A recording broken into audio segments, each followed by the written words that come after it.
Finn Marshall trusted machines more than people, which was ironic considering machines were far more likely to kill him in ways that involved paperwork afterward. People at least had the decency to look apologetic.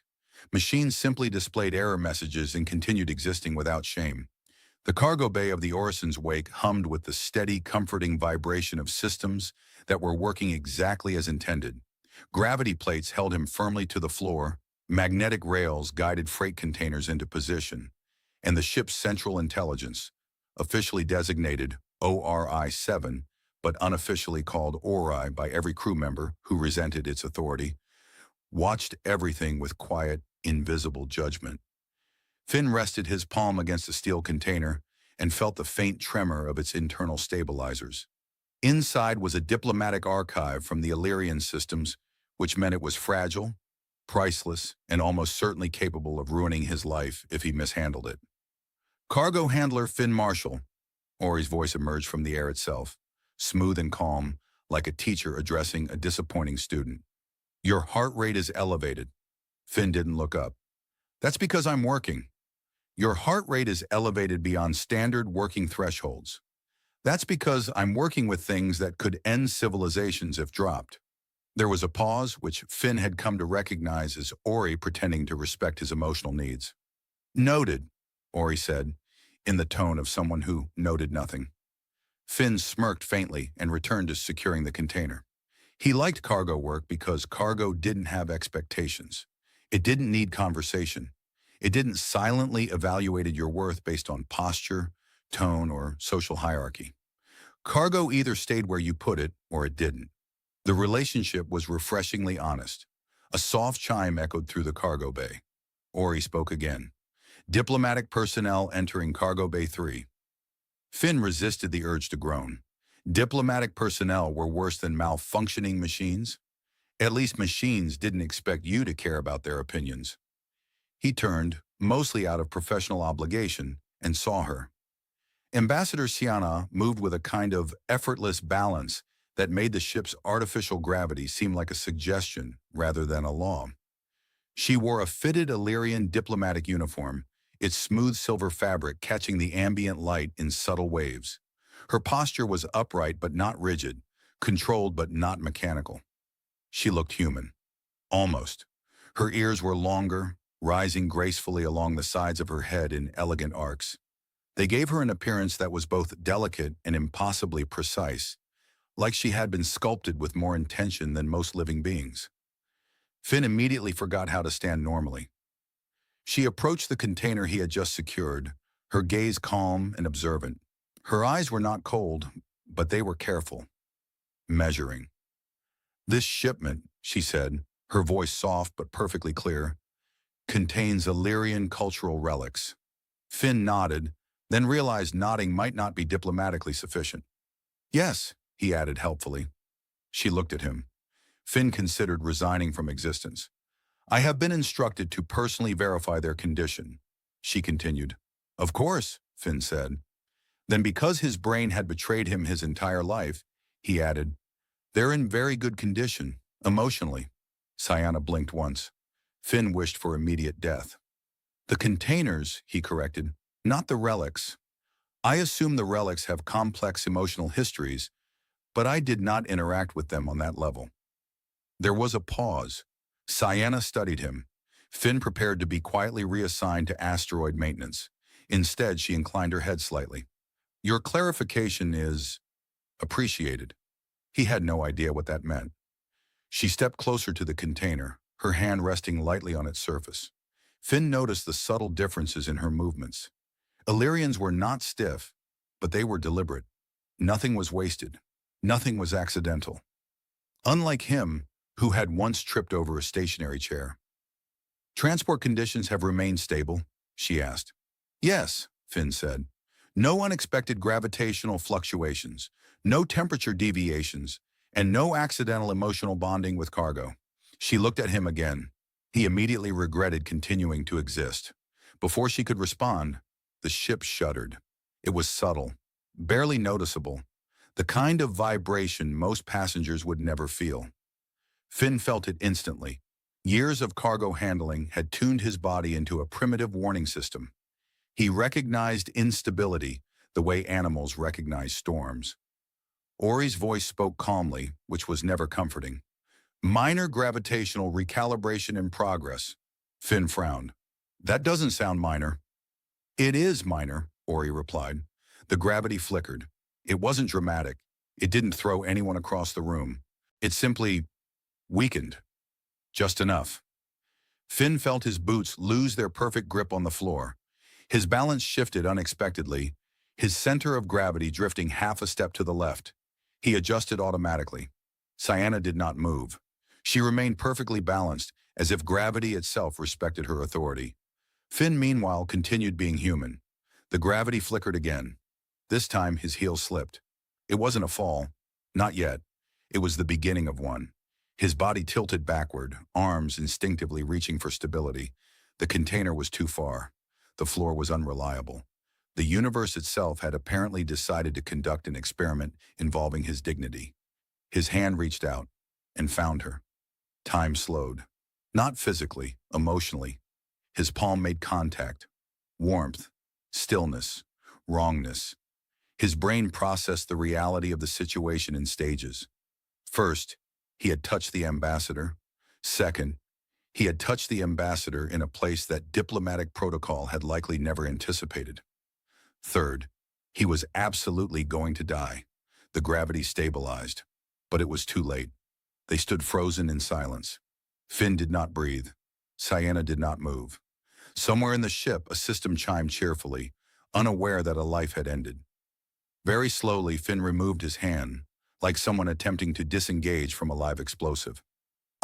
He began. No words followed. Cyana turned her head toward him. Her eyes were wide, not angry, surprised, completely, undeniably surprised. Finn opened his mouth again, searching desperately for language that could undo physics. I did not, he said carefully, intend to experience gravity in that way. Silence. Then something unexpected happened. Color rose faintly along her cheeks. Ambassador Cyana, the most composed being aboard the Orison's wake, looked embarrassed. Finn stared. Not because of what had happened, but because of what hadn't. She had not condemned him. She had not summoned security. She had not destroyed him with diplomatic precision. She simply stood there, caught in a moment she had never trained for. For the first time since she entered the cargo bay, she looked uncertain. Finn realized with a strange and dangerous clarity that he had just witnessed something no one else on this ship had ever seen. Not the ambassador, just her. Finn Marshall spent the next 6 minutes preparing for his execution. Not a violent execution, nothing dramatic. The Illyrian Alliance was known for its restraint, which somehow made the situation worse. There would be no shouting, no weapons drawn. There would simply be a quiet message from the captain requesting his presence, followed by a calm explanation that his continued existence aboard the Orison's wake was no longer operationally desirable. He imagined Ori delivering the news. Cargo handler Finn Marshall, Ori would say gently, your employment status has been recalibrated. Finn remained completely still, painfully aware of every molecule in his body and how suspicious they probably looked. Ambassador Cyana had not moved either. The cargo bay, which normally hummed with mechanical confidence, now felt like a courtroom awaiting a verdict. Cyana's eyes were still on him, not angry. That would have been easier to survive. She looked confused. Finn cleared his throat, which felt like the wrong decision immediately. I apologize, he said, and was relieved to discover that language still functioned. That interaction was not intentional. He paused, then added, because his survival instincts were deeply flawed, I have no history of attacking ambassadors. Cyana blinked once. Finn resisted the urge to throw himself out of the nearest airlock voluntarily, just to demonstrate accountability. The gravitational fluctuation, she said slowly, her voice quieter than before, was unexpected. Yes, Finn agreed eagerly. Gravity has betrayed both of us today. That was not a normal sentence. Cyana's gaze shifted slightly, not away from him, but inward, as though she were examining the moment itself. Finn noticed something subtle then. Illyrians did not fidget the way humans did. They did not tap fingers or shift weight nervously, but her ears had moved. Not dramatically, just slightly angled backward, then forward again, like they were processing signals beyond his understanding. "I was not harmed," she said. Finn nodded, relieved. "I'm very glad your structural integrity remains intact." Cyana looked at him again. There was a pause. Then she did something unexpected. She smiled. It was small, barely visible, but it existed. Finn's brain stopped functioning for approximately 2 seconds. "I will report the cargo as secure," she said. Report the cargo, not report him, not report the incident. The cargo. She turned toward the container again, her hand resting lightly against its surface. Her composure returned in layers, like armor being reassembled piece by piece. The ambassador was returning, but something had changed. She hesitated before stepping away. It was brief, almost invisible. Then she walked toward the exit. Finn remained frozen, unsure if movement was still permitted. When the cargo bay door closed behind her, he exhaled so violently that he nearly collapsed. Ori spoke immediately.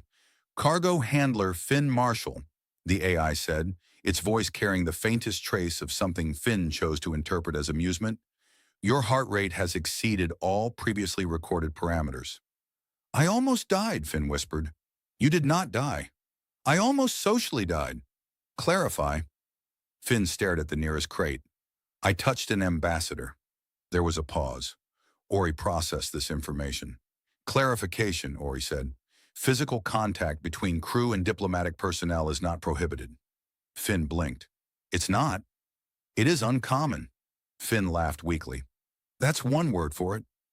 He moved slowly, checking the cargo restraints with unnecessary precision. His hands were steady now, but his mind was not. He replayed the moment repeatedly.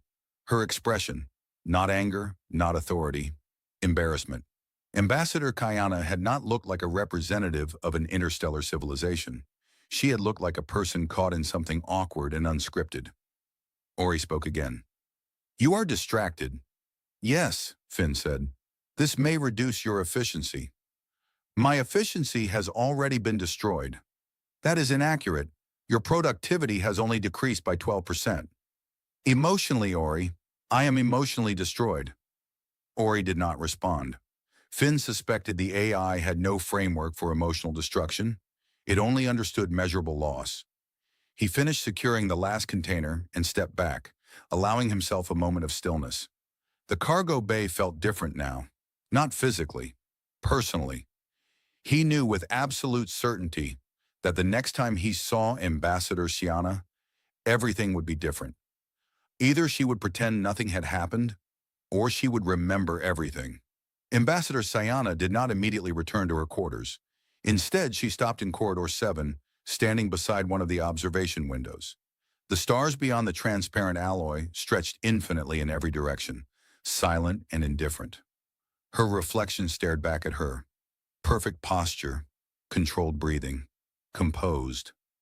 She reached up, her fingers brushing lightly against the edge of her ear. It was a subconscious gesture, one she had not made since childhood.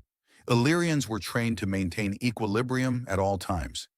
Emotional disruption was considered inefficient, improper, dangerous. And yet, she replayed the moment in her mind. The sudden instability, the unexpected contact, the look on his face. He had not looked predatory. He had looked terrified. She felt something unfamiliar stir within her. Not anger, not offense. Something far more inconvenient. Amusement.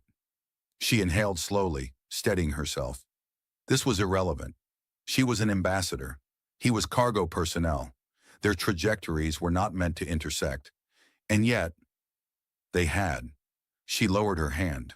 For reasons she did not fully understand, she found herself hoping gravity would fail again.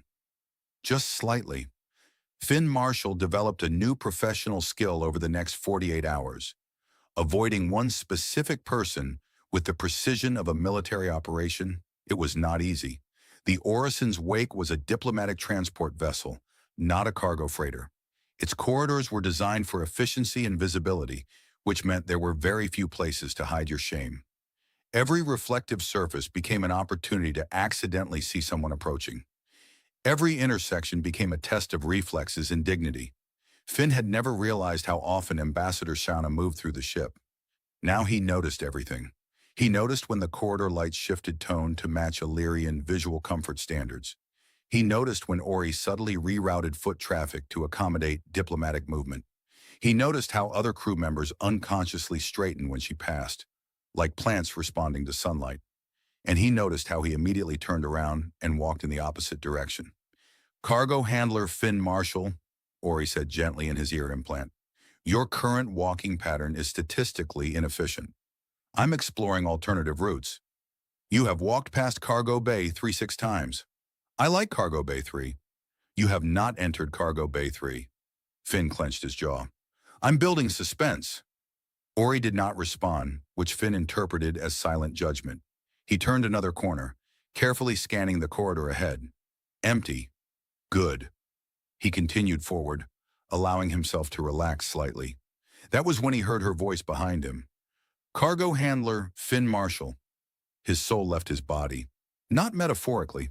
He was certain it had detached and was currently floating somewhere near the ship's life support systems. He turned slowly. Ambassador Cyana stood a few meters away, her posture calm, her expression neutral. There was nowhere to run, not without making things worse, which historically was his greatest talent. "Ambassador," he said, his voice surprisingly cooperative. She studied him briefly. "You appear to be navigating inefficiently." Finn glared at the nearest wall. "Ori has betrayed me. Ori provides objective analysis. Ori provides emotional damage." Cyana tilted her head slightly, a gesture that made her long ears shift with subtle elegance. He had noticed that movement before. It wasn't random, it was reactive, like an extension of her awareness. She stepped closer. Finn remained still, unsure if sudden movement might be interpreted as aggression. "I wish to clarify something," she said. Finn prepared himself for exile. "Yes?" She paused. Not long, just long enough to disrupt his heartbeat. "You have not resumed physical contact," she said. Finn blinked. "That is correct," he said carefully. "I have implemented a strict no-contact policy with ambassadors." Cyana's eyes narrowed slightly. "Was the previous contact intentional?" Finn made a sound that did not exist in any known language. "No," he said immediately. "It was entirely the fault of gravity." She considered this. Finn resisted the urge to explain gravity in greater detail in case she requested a demonstration. "The gravitational systems are functioning normally now," she said. "That is deeply reassuring," Finn replied. Silence followed. It wasn't uncomfortable. It was undefined. Cyana did not leave. She remained standing there, observing him with the same quiet attention she gave to diplomatic relics in interstellar negotiations.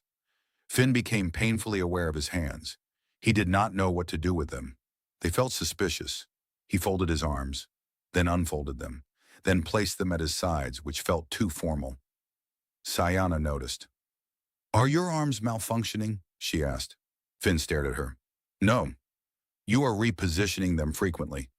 I am attempting to appear non-threatening." She processed this. "You do not appear threatening." Finn relaxed slightly. "Thank you."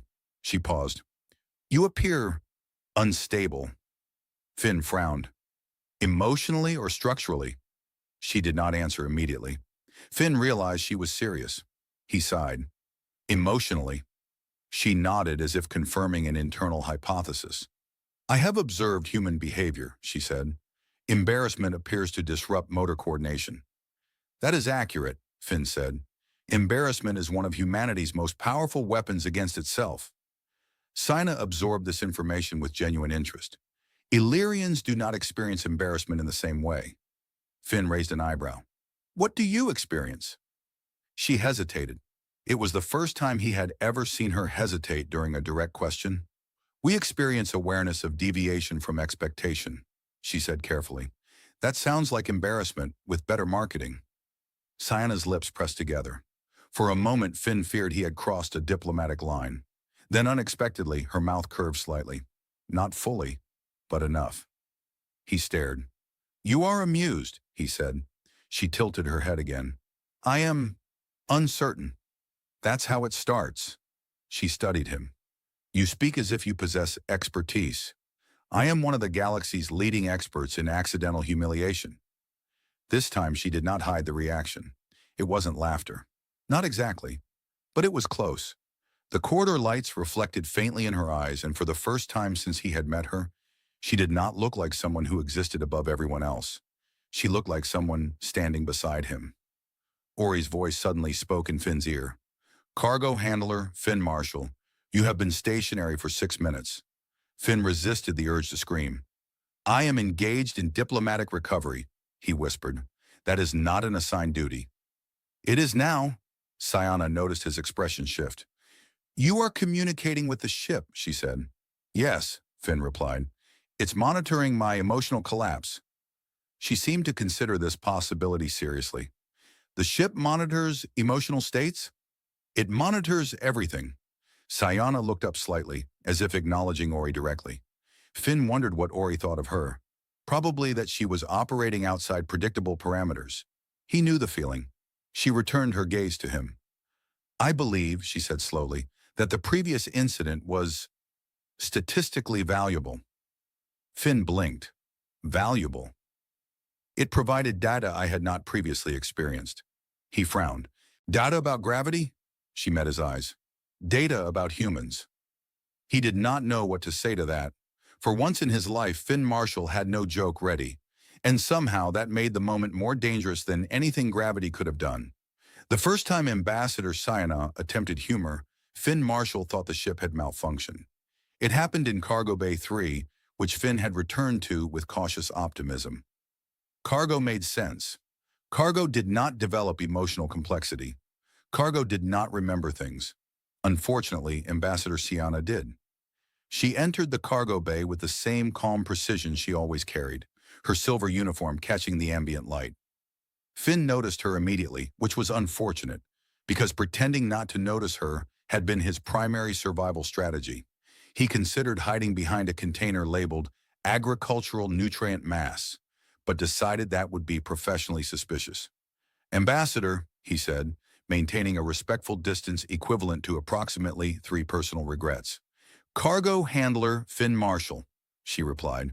They stood there, not awkwardly, just aware. Cyana stepped closer to one of the containers, her fingers gliding lightly across its surface, as if reading something invisible. I have reviewed the ship's gravitational fluctuation logs, she said. Finn froze. This was it, the official investigation, the historical record of his shame. Oh, he said weakly, the anomaly that caused your loss of balance has been corrected. That is deeply reassuring for future ambassadors. She looked at him. Then she said very carefully, You may resume normal walking operations. Finn blinked. What? She maintained perfect composure. You no longer require emergency balance compensation protocols. Finn stared at her. That sounded like a joke. But Cyana did not smile. She did not laugh. She simply stood there calm and dignified, like someone who had just delivered an official statement to the Galactic Council. Finn narrowed his eyes. Was that humor? Cyana tilted her head slightly. Yes. Finn waited. Nothing else happened. He leaned against the nearest container for emotional support. That was, he said carefully, the most formal joke I have ever experienced. She observed him with quiet curiosity. I have studied human humor, she said. That explains everything. She considered this response. It was ineffective? Finn exhaled slowly. No, he said. It was effective. Just surprising. Cyana processed this. I will refine my technique. Finn immediately became concerned for the structural integrity of reality. She moved closer, stopping beside him. Not too close, just enough to exist within the same moment. I have also studied embarrassment, she said. Finn closed his eyes briefly. Please do not study embarrassment using me as your primary research subject. You are the only available subject with relevant experience. That is deeply insulting and also accurate. Cyana's ears shifted slightly, reacting to something internal. Finn had begun to notice that movement more often. It happened when she was processing uncertainty, or curiosity, or something she had no precise word for. Illyrians, he knew, did not rely on instinct the way humans did. Their minds were structured, disciplined, refined through generations of emotional control. Cyana, however, was changing. He could see it in the small things. The pauses, the questions, the way she no longer immediately left after their conversations ended. She stayed, like now. "I have a question," she said. Finn braced himself. "Yes?" "When humans experience embarrassment, why do they often produce laughter?" Finn smiled faintly. "Because the alternative is screaming forever." She accepted this answer with complete seriousness. "That is logical." "It's not logical," Finn said. "It's survival." She looked at him carefully. "Explain." Finn thought for a moment.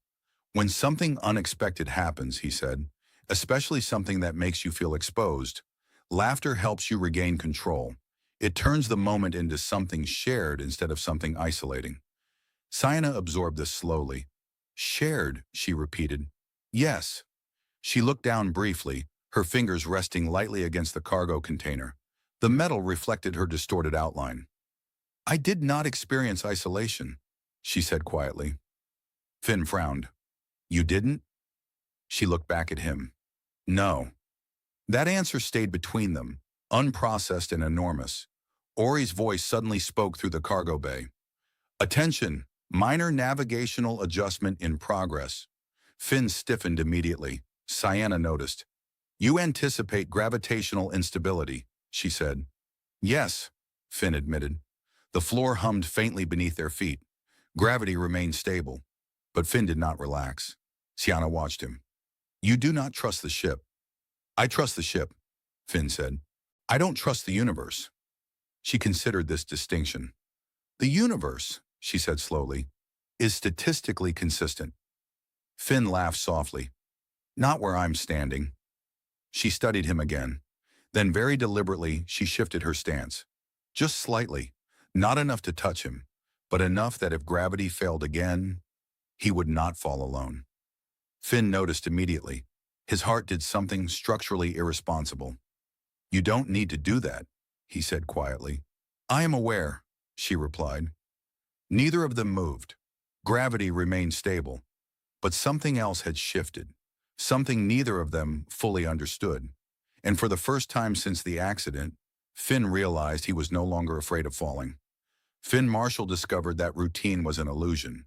He had believed, for most of his adult life, that routine was something solid, something reliable. Cargo arrived. Cargo was secured. Cargo stayed where it belonged. He stayed where he belonged. But now routine had developed a flaw. Ambassador Cyana. Not in a catastrophic way. Not in a way that caused alarms or official reports. It was a quieter disruption, a structural shift in his expectations.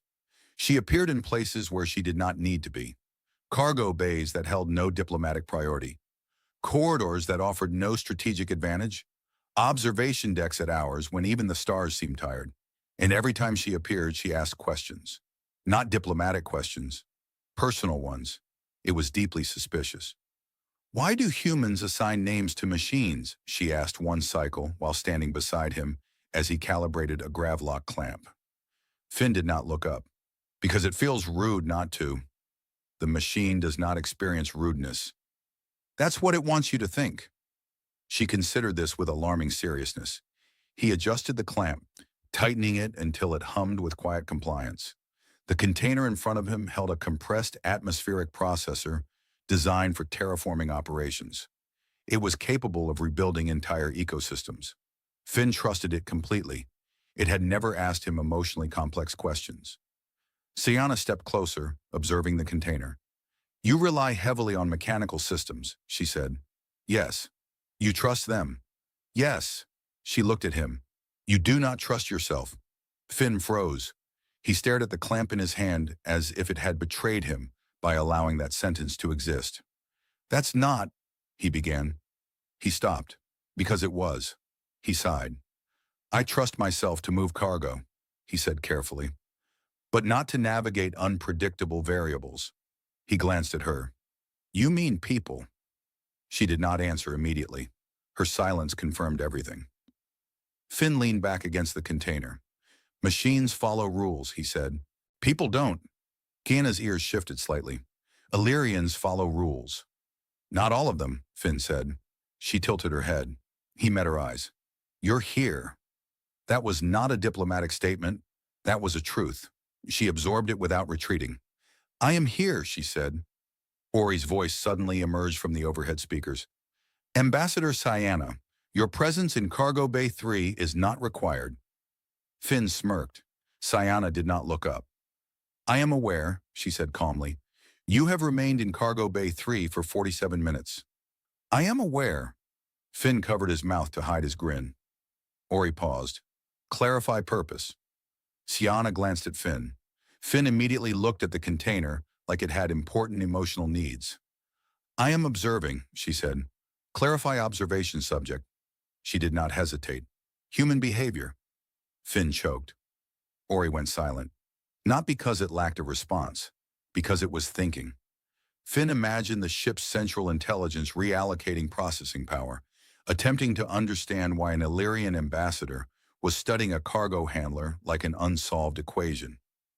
Observation acknowledged, Ori said finally. Finn exhaled slowly. You told the ship you're studying me. I am. That feels dangerous. Why? He gestured vaguely at himself. I am not a stable research subject. Cyana considered this. You are consistent. Finn laughed. I accidentally violated diplomatic protocol because gravity blinked. That was an environmental variable, she said calmly. You're very forgiving. I am very curious. That word settled between them. Curious. It was not a diplomatic word. It was not a political word. It was a personal word. Cyana moved slightly closer to the container, her shoulder almost, but not quite, touching his. Finn became aware of everything again. The hum of the ship, the quiet breathing of atmospheric recyclers, the endless pressure of space beyond the hull. You have altered your movement patterns, she said. Finn frowned. What do you mean? You no longer avoid corridors I occupy. He hesitated. That was true. At first he had avoided her like a living hazard. Now, he didn't. I adapted, he said. Why? He thought about it. Because she had laughed. Because she had not treated him like a mistake. Because she had looked at him, not through him. I realized you weren't going to destroy me, he said. She tilted her head slightly. I was never going to destroy you. That's reassuring. She studied him for a long moment. Then she said something that disrupted everything. I am glad you stopped avoiding me. Finn's heart forgot how to behave correctly. He focused very carefully on breathing. That's good, he said quietly. Yes, she replied. Neither of them moved. The ship continued existing around them. Ori continued watching. The universe continued expanding without permission. Cyana's fingers rested lightly against the surface of the container beside his hand. Close, not touching, but close enough to matter. Finn Marshall, she said. It was the first time she had used his full name without formality. Not cargo handler, not human. Finn. Yes? She hesitated. It was brief, but real. When the gravitational fluctuation occurred, she said slowly, you experienced embarrassment. Yes.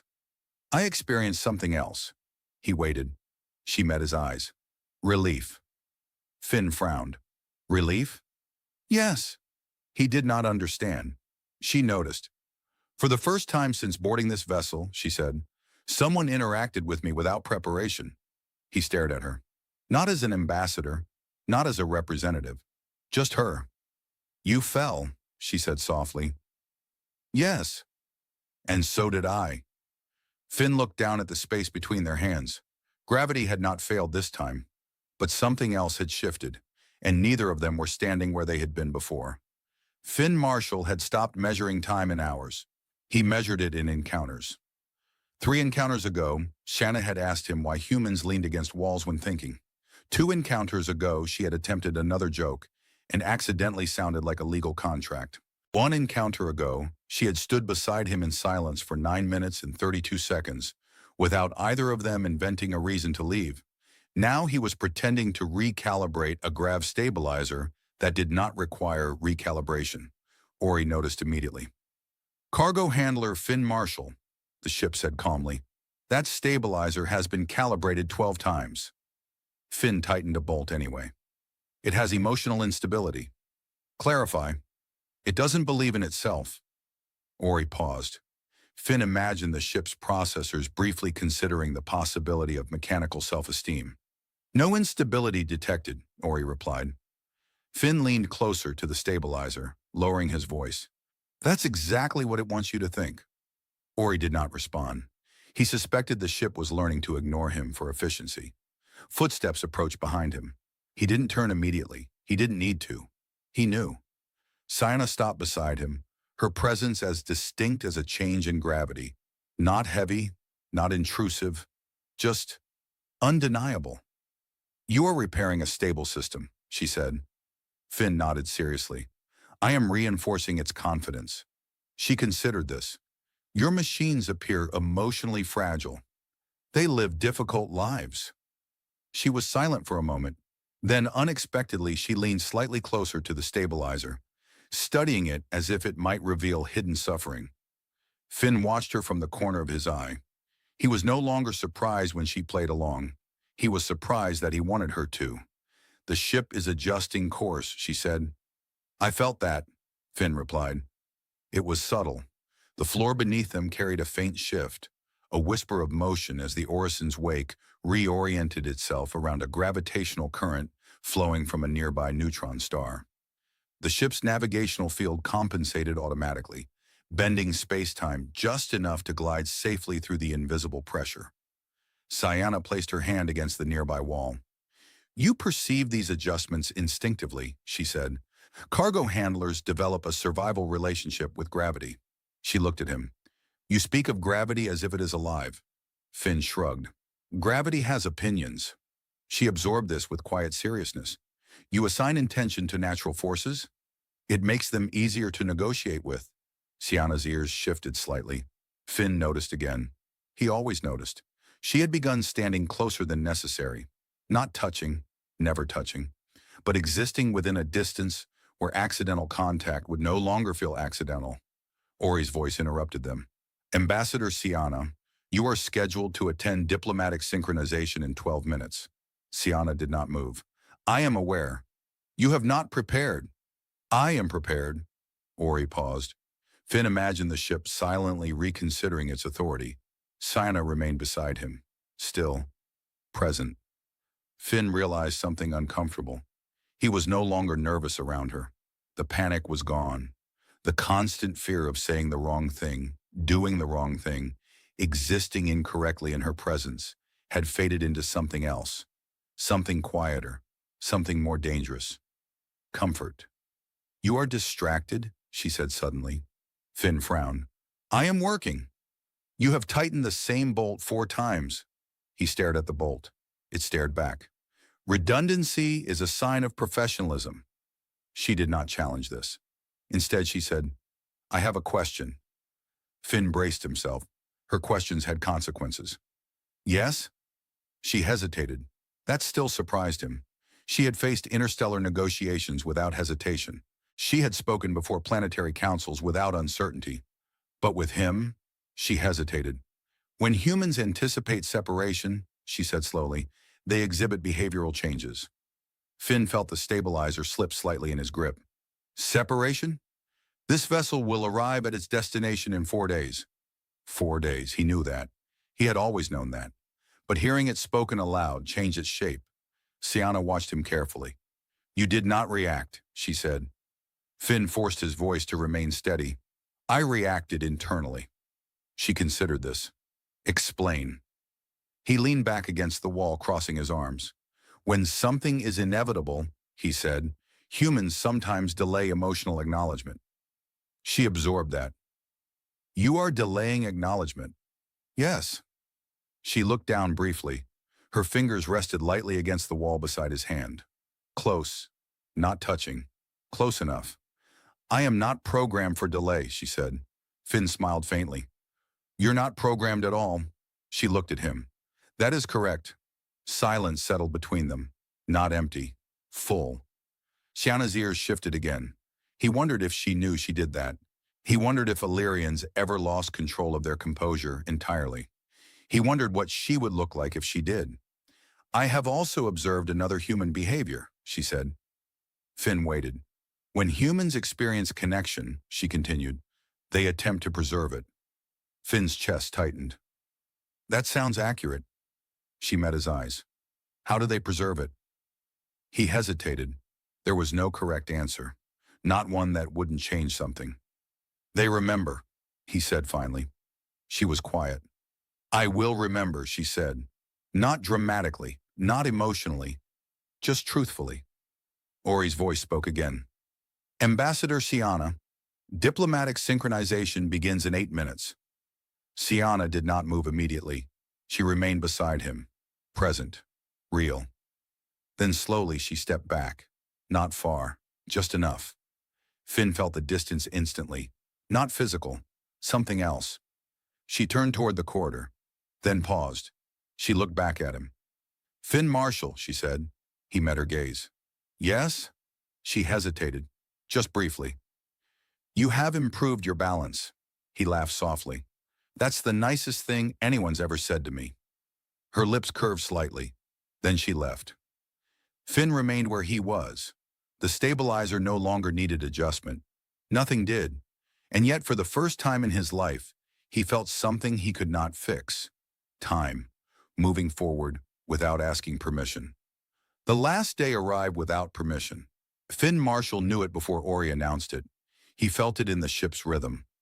The Orison's wake no longer moved like a traveler. It moved like something approaching a destination, its engines making microscopic corrections, its gravitational buffers aligning for orbital insertion around Illyria Prime. Endings, he realized, were not dramatic. They were precise. He stood in Cargo Bay 3, resting his hand on the same container he had secured countless times over the past 3 weeks. It did not need him anymore. Everything was locked, stabilized, ready for transfer. Everything except him. Cargo handler Finn Marshall, Ori said gently. Arrival sequence has begun. Finn nodded even though the ship could not see gestures. I know. Your heart rate is elevated. Finn smiled faintly. That's because I'm experiencing emotional instability. Ori paused. Clarify. I don't want something to end. Ori processed this. Endings are necessary for system efficiency. Finn sighed. Not everything is a system. Ori did not reply. Footsteps approached behind him. He did not turn immediately. He didn't need to. He already knew how gravity would feel when she was near. Cyana stopped beside him. Not too close. Not distant. Exactly where she always stood. The orbital visuals are available, she said quietly. Illyria Prime is visible. Finn nodded. I've never seen it. It is statistically beautiful. He glanced at her. That's a very Illyrian compliment. Her lips curved slightly. He wondered if she realized how often she did that now. They stood together in silence, listening to the ship breathe around them. I have completed my diplomatic mission, she said. Finn swallowed. Congratulations. It was the wrong word. It sounded like an ending. She studied him carefully. You do not appear satisfied. I am satisfied, he said. I am also something else. Clarify. He hesitated. He had spent his life avoiding unpredictable variables, avoiding people who disrupted his equilibrium, avoiding moments he could not control. And yet, I will miss this, he said. Not the ship, not the cargo. This. She absorbed that without looking away. I will also miss this, she said. Her voice did not change, but something beneath it did. Finn laughed softly. That's very inefficient of us. Yes, she agreed. They stood closer now, not touching, but no longer afraid of the possibility.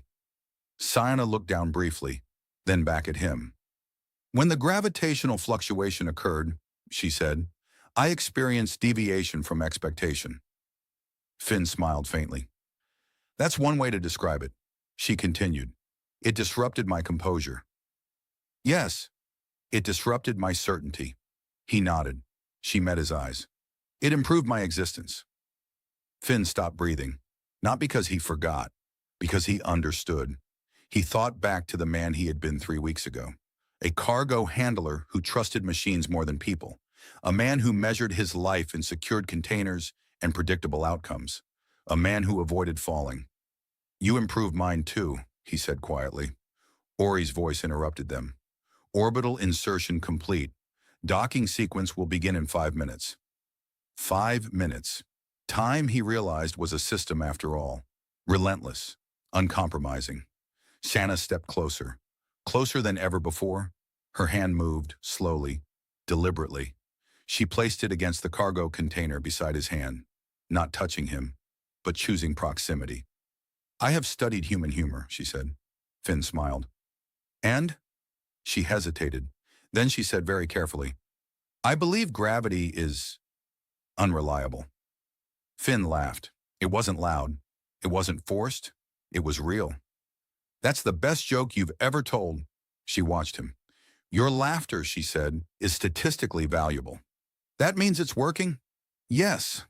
They stood there, two beings from different worlds, held in place by something neither gravity nor diplomacy could explain. The docking clamps engaged with a distant metallic echo. The ship had arrived. Cyana looked at him one last time, not as an ambassador, not as an observer, but as someone who had fallen and chosen not to stand alone. "You no longer avoid unpredictable variables," she said. Finn shook his head. "No. You have changed." He thought about it. He had. He was still a cargo handler, still a man who moved things from one place to another. But now he understood something he hadn't before. Not everything worth carrying could be secured with gravlocks. Some things had to be experienced, even if they destabilized you, even if they ended. "Thank you," he said. She tilted her head slightly. "For what?" He smiled. "For the gravitational anomaly." For the first time since he had met her, Cyana laughed without restraint. Not carefully, not diplomatically, freely. It was imperfect, and it was beautiful. Then, like all travelers, they let go. Not because they wanted to, because they had to. But as Finn watched her walk toward the docking corridor, he realized something gravity had never taught him. Falling was not the opposite of stability. Sometimes it was the beginning of it.